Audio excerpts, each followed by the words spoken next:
Introduction to critical thinking. Introduction to the module. Critical thinking is thinking, but in a different way. Critical thinking is about using a set of tools and techniques to think more effectively.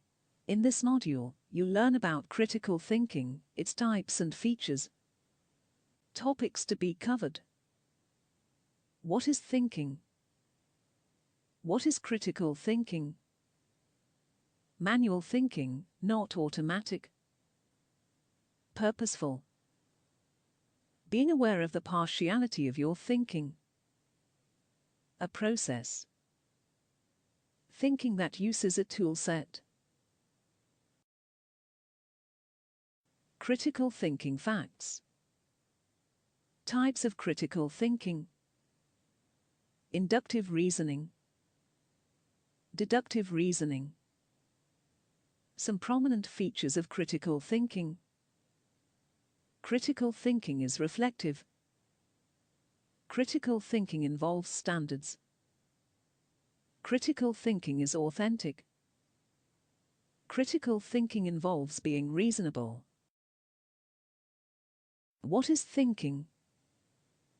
Thinking is the foundation of everything we do. Every action, every solution, and every decision we make is the result of thinking. Thinking is the process that every human being uses to solve problems, make decisions, generate new ideas, and be creative. Thinking is a mental activity, but it is not just any mental activity. Or rather, thinking and mental activity are not synonymous.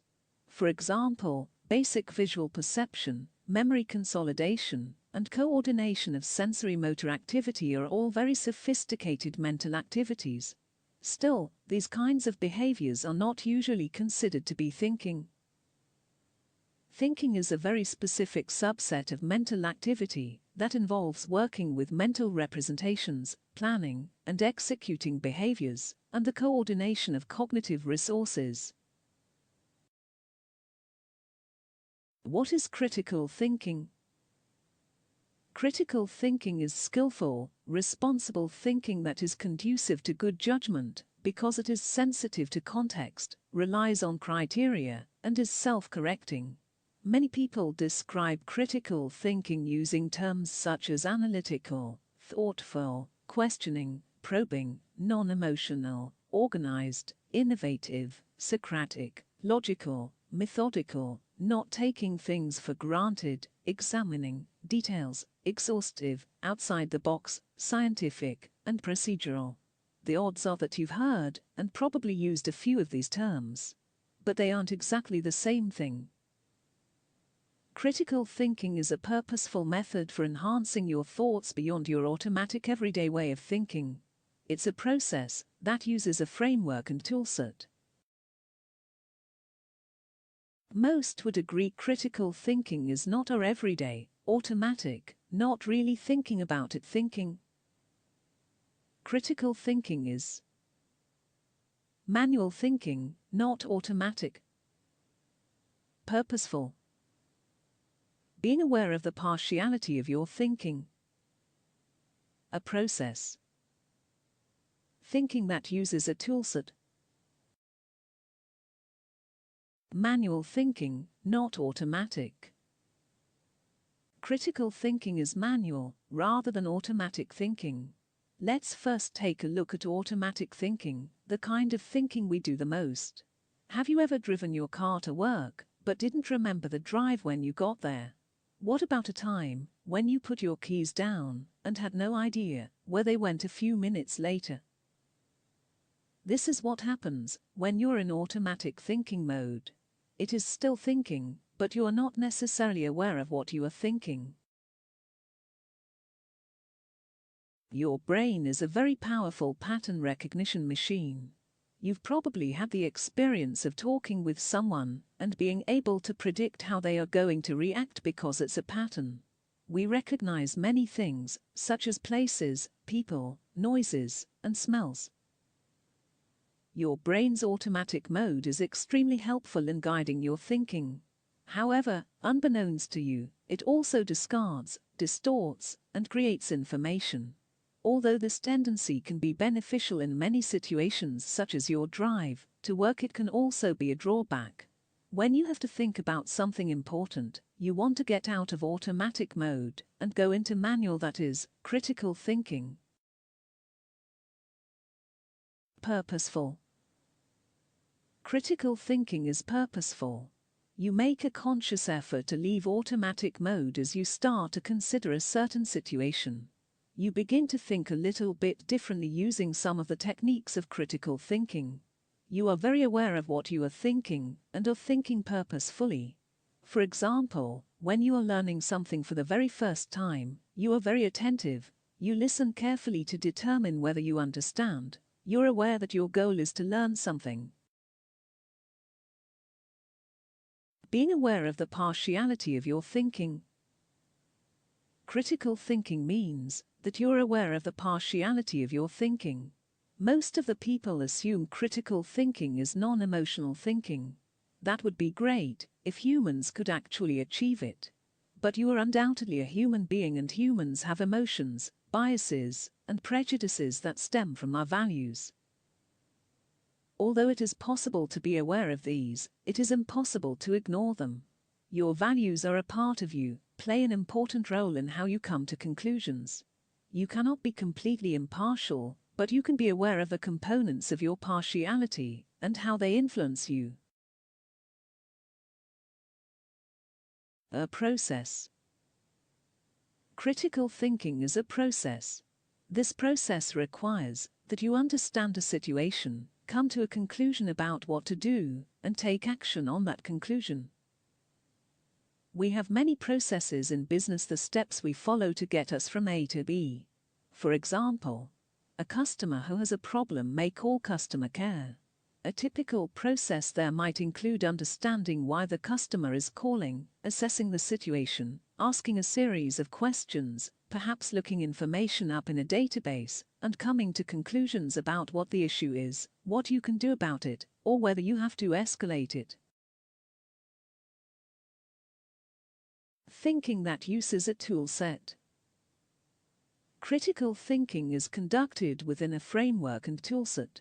The toolset consists of the individual critical thinking techniques used in each step to guide your manual thinking. The framework, which provides tools and techniques, consists of 3 components: clarity, conclusions, decisions. Clarity. The first and most important step in critical thinking is about understanding the issue, problem, goal, or objective that you're looking to solve. You might spend a good deal of time and effort attempting to solve something that wasn't a problem in the first place. Without clarity on an issue, you risk redos, mistakes, and even addressing a symptom of a problem, but not actually solving the issue itself. Conclusions. Solving problems, looking at situations creatively, and making an ultimate decision about them is all about concluding an action to take regarding your objective or issue. Everyone arrives at conclusions the same way, but our personalities influence that process. Our beliefs and values play a role in everything we do. Decisions. The last significant step is making the decision. In most cases, a single person is responsible for the decision. Some organizations have voting committees. In any case, it's crucial to know who will make the decision, whether it's you, another individual, or a committee. It would be best if you appeal to decision makers, because they're the ones who weigh factors, including the criteria to make the call. Critical thinking facts. Critical thinking will help people apply whatever level of intelligence they have in a way that produces higher quality solutions. It raises the bar for everyone and improves both individuals' and organizations' overall performance. Some facts about critical thinking are given below. Everyone can be a critical thinker. Although some people are more inclined to think critically than others, and although some people become better at it than others, everyone can improve how he or she thinks when tackling problems. We need to be trained. We all have the ability to think critically, but like many skills, we need to be taught to do it. We forget to think. We're in the automatic mode most of the time, and just plain forget to tell ourselves that we need to get out of the automatic mode. You need to practice. It's like any new skill. If you don't practice it, you don't get good at it. Practice doesn't have to take long, often just a few minutes, while you are conducting your everyday business activities. You just need to remember to do it. You need a reason to learn. It might be based on a desire for self-improvement, more responsibility, or a promotion. You may have a crisis or an elusive goal to achieve. Maybe you're looking for a breakthrough, looking just to survive, or looking to do something very different. Whatever the need may be, you need one to be able to learn critical thinking properly. Types of critical thinking. These are two crucial thinking skills in critical thinking: inductive reasoning, deductive reasoning. Inductive reasoning. In inductive reasoning, one observes a set of facts from several viewpoints. Inductive reasoning, therefore, helps one to make a generalized conclusion based on individual reflections or data sets. Inductive reasoning claims that if the premises are true, then the conclusion is probably true. The conclusion follows probably from the premises. It is unlikely for the premises to be true, and the conclusion false. Although it is logically consistent to assert the premises and deny the conclusion is probably true if the premises are true. Deductive reasoning. In deductive reasoning, you go the other way around. You start at some general premise. It is possible for deductive reasoning to move not from general premises to a particular conclusion, but from particular premises to a general conclusion. Deductive reasoning claims to provide logically conclusive grounds for their conclusions.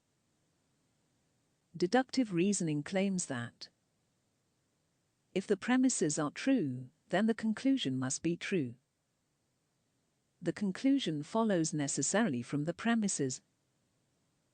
All the premises can't be true, and the conclusion false. It is logically inconsistent to assert the premises and deny the conclusion. If you accept the premises, you must accept the conclusion. Some prominent features of critical thinking. Critical thinking is reflective. Critical thinking is different from just thinking. It is metacognitive. It involves thinking about your thinking. If you enter a social studies course, where one of the topics to be studied is conformity, it is likely that you already have views about conformity. What it is, how prevalent it is, and what influences people to conform or not conform. You haven't formulated them explicitly for yourself. Each view is an example of thinking, but not necessarily an example of critical thinking.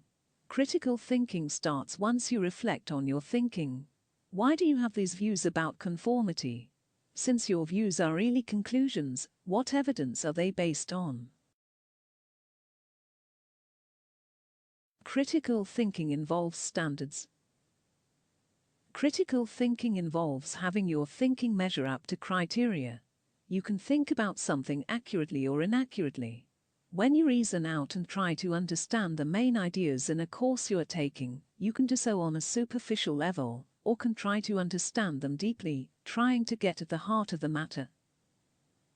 Accuracy, relevance, and depth are examples of standards or criteria.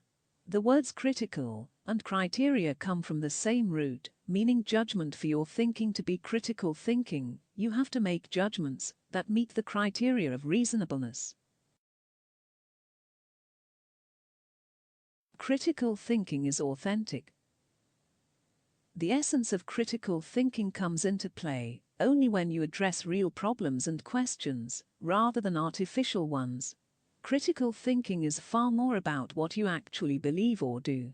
Skills help only if you consciously transfer them to real-life settings. Real problems are often messy. They have loose ends. They are usually unclear. Clarifying and refining them is part of thinking through them. They often have no single right answer. But there are often some wrong answers. Critical thinking involves being reasonable. There are no rules so foolproof that they guarantee your reasoning will be successful. There are guidelines, but these always need to be followed thoughtfully, not by rote. You need to apply them with sensitivity to context, goals, and practical limitations, a whole host of realities. For thinking to be critical thinking, it must be reasonable thinking.